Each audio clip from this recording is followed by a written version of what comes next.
Oke, Assalamualaikum warahmatullahi wabarakatuh. Sebelumnya, perkenalkan, nama saya Muhammad Suprano Depulon, MBK Digital 05 dari Teknologi UKS Otomasi Sekolah Vokasi Universitas Diponegoro. Nah, saya di sini akan melanjutkan dari penjelasan video embedded system berbasis STM32 dan ESP32 menggunakan SPI, FreeRTOS, dan OLED, dan microSD. Kita bedah satu-satu dulu. Dari pengertian embedded system dulu. Embedded system merupakan sistem komputer khusus yang dirancang untuk menjalankan fungsi tertentu secara terintegrasi dengan perangkat keras dan perangkat lunak. Sistem ini terdiri dari microcontroller, sensor, aktuator, serta program yang bekerja secara real-time. Untuk menjalankan tugas tersebut, pada praktikum ini, embedded system dibangun menggunakan STM32 Bluefield sebagai pengirim data master dan ESP32 sebagai penerima atau slave yang saling berkomunikasi melalui SPI tersendiri. Terus untuk tujuan praktikumnya buat kali itu kita tuh mempelajari dari memahami implementasi embedded system menggunakan dua microcontroller yang saling terhubung. Sistem dirancang untuk mengirim data sensor dari STM32 ke ESP32 melalui komunikasi SPI. Data yang diterima kemudian diproses, ditampilkan dan disimpan dalam microSD card menggunakan FreeRTOS. Arsitektur sistemnya itu sistem terdiri dari dua bagian utama, yaitu STM32 Bluefield dan ESP32. STM32 berfungsi sebagai master yang menghasilkan data sensor dan pengirimnya melalui SPI. ESP32 berfungsi sebagai slave yang menerima data, melakukan validasi paket, kemudian menyimpan data dan ke dalam file CSV pada bentuk microSD card lah. Alur sistemnya itu dari sensor mengirim ke STM32, terus melalui SPI, SPI mengirim ke ESP32, terus disimpan ke SD card. Terus untuk perangkat keras yang digunakan itu apa aja? Nah, perangkat keras yang digunakan pada proyek ini meliputi STM32 Bluefield, kemudian ESP32 DevKit P1, OLED, terus ada modul microSD card, potentiometer, sensor mikro ultrasonic CSR04, terus ada breadboard, kabel jumper, kabel USB. Terus untuk fungsi STM32 dalam sistem ini tuh sebagai STM32 berfungsi sebagai SPI master yang mengendalikan proses pengiriman data. Selain itu, STM32 juga menampilkan informasi sistem pada OLED display. Data yang dikirim meliputi suhu, kelembapan jarak, terus dia pakai gyro juga, accelerometernya X, Y, Z, terus ada nilai ADC. Terus penerimanya berfungsi ESP32 itu berfungsi sebagai SPI slave yang menerima data dari STM32.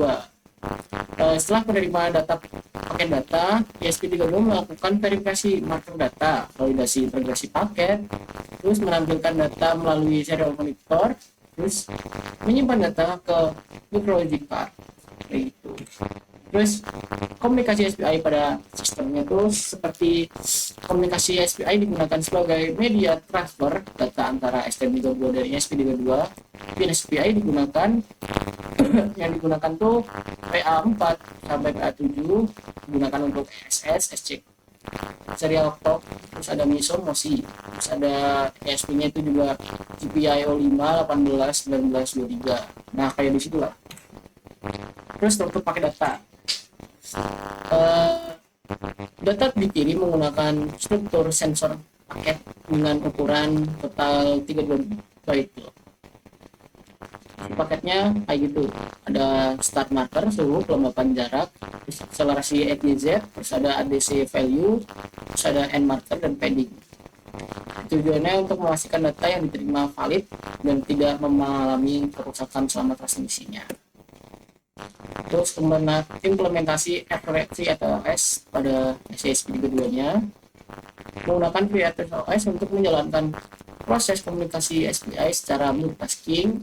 Task utama yang dibuat adalah task baca SPI. Task ini berfungsi menunggu data SPI menerima paket data, memvalidasi paket, menampilkan hasil, menyimpan data ke SD card. Terus penyimpanan data ke micro SD-nya itu setelah data diterima dengan benar, ISP menyimpan data ke dalam file CSV, format penyimpanan timestamp, terus suhu kelembapannya jarak A, X, Y, Z, terus ada ADC, contohnya seperti itu. Tampilan OLED pada STM32-nya itu nanti saya jelaskan ketika ada gambarnya. Nah, di sini ada suhu yang ditampilkan, terus ada kelembapan, jarak, status SPI, terus nilai ADC. OLED ini untuk membantu pengguna memantau kondisi sistem secara langsung tanpa harus membuka serial monitornya. Terus hasil implementasi sistemnya itu menunjukkan bahwa STM32 berhasil mengirim data ke ESP32 melalui SPI secara periodik setiap 500 milisecond. Terus ESP32 juga berhasil menerima data, memverifikasi marker data, mengambil data pada serial monitor, terus menyimpan data ke micro SD card. Kelebihan sistem yang kita gunakan itu sistem yang dibuat memiliki beberapa kelebihan, yaitu komunikasi SPI cepat dan stabil, mendukung multitasking menggunakan FreeRTOS, data dapat disimpan otomatis ke micro SD, terus monitoring penggunaan OLED, terus ada mudah dikembangkan untuk sistem IoT. Oke, nah setelah ini kita akan melakukan ke praktikumnya. Oke teman-teman, ini dari programnya, kita udah running dari programnya. Bisa kita lihat itu dari program dari main CCP-nya. Terus kita udah upload dan hasilnya itu sukses.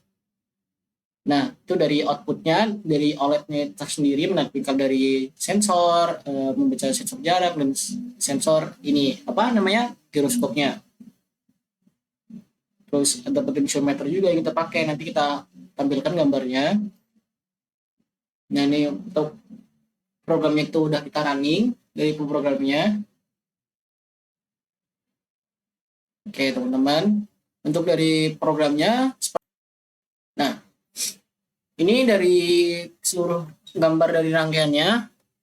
Nah di sini kita menggunakan STM32 sebagai pengirim data ke ESP32-nya, dan di sini ESP32-nya pin yang kita gunakan yang sudah saya sebutkan tadi. Nah di sini ada sensor DHT atau sensor kelembapannya. Di sini ada sensor apa namanya ini, ultrasonik. Ini sensor ultrasoniknya. Nah di sini sensornya itu membaca ini dari LED-nya. Dan ini ada potentiometer untuk mengatur dari kekuatan dari sinyalnya. Nah ini sebagai micro SD-nya tuh ini nih untuk menyimpannya nih. Ini menggunakan modul membuat micro SD-nya itu ini. Terus ini udah, terus di gambar dari outputnya. Nah, ini output yang terbaca, yaitu ada ini tulisannya Duni mode tes. Nah, di sini ada T itu berarti ya suhunya, temperaturnya segini, 25 yang kebaca dari sensornya.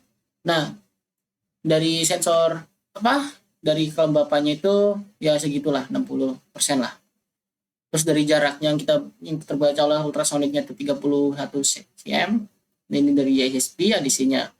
Nah, untuk ADC-nya itu kita mengubahnya ADC itu menggunakan potensio ini, teman-teman. Oke. Cuma itu doang dari praktikumnya. Lanjut ke kesimpulannya.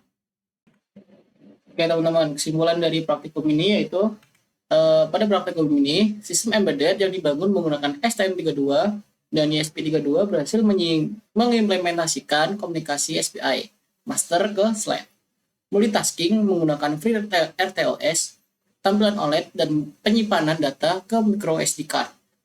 Sistem mampu melakukan pengiriman, penerimaan, dan pencatatan data secara real time, sehingga dapat digunakan sebagai dasar pengembangan sistem monitoring industri maupun Internet of Things atau IoT. Nah, oke. Terima kasih atas perhatiannya yang diberikan. Semoga materi mengenai embedded system berbasis STM32 dan ESP32 menggunakan SPI FreeRTOS OLED dan microSD ini dapat menambahkan pemahaman dari mengenai pengembangan embedded system dan Internet of Things modern itu sendiri. Oke, terima kasih. Kurang lebihnya saya mohon maaf. Karena di sini saya juga lagi belajar. Wassalamualaikum warahmatullahi wabarakatuh.